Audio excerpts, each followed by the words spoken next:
क्या नाम आपका? मैं रतन सिंह चोंगड़े, प्रदेश अध्यक्ष मानकर समाज उत्थान समिति मध्य प्रदेश। आज मानकर समाज के सभी सदस्य यहाँ पर बड़वानी में महासभा और मानव अधिकार दिवस के संबंध में एक सभा आयोजित की गई। इस सभा में मानकर समाज के पूरे मध्य प्रदेश के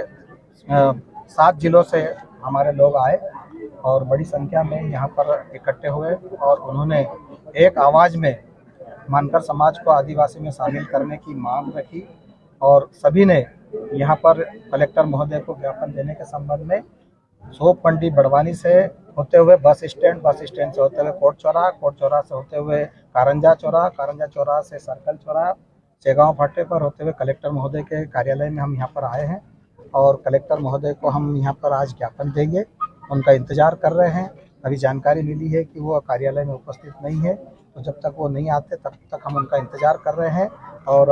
कलेक्टर साहब को आवेदन देने के पश्चात उसमें हमारी जो मांगे रखी गई है उनका 1 महीने के भीतर अगर निराकरण नहीं किया गया तो हम और उग्र आंदोलन करेंगे। अभी हमने शांतिपूर्वक तरीके से यहाँ पर संवैधानिक तरीके से अपनी बात रखी है, लेकिन अगर 1 महीने के भीतर हमारी मांगों पर निराकरण नहीं किया जाता है तो हम और कठोर आंदोलन करने के लिए विवश होंगे और उसकी समस्त जवाबदारी शासन प्रशासन की रहेगी। प्रमुख मांगे ये है कि मानकर जाति को आदिवासी में शामिल किया जाए, क्योंकि मानकर जाति जब देश आज़ाद हुआ 1947 में और संविधान लागू हुआ 1950 में और जब जातियों की सूची जारी हुई 1952 में, उसी समय मानकर जाति को भी अनुसूचित जनजाति में शामिल किया गया था। लेकिन उपजातियां जो थी उनको इन्होंने 1976 में डिलीट कर दिया और 1973 में चूंकि मानकर जाति पश्चिम निमाड़ के गजेट में उल्लेख था, लेकिन 1984 में जो रामजी महाजन आयोग गठित किया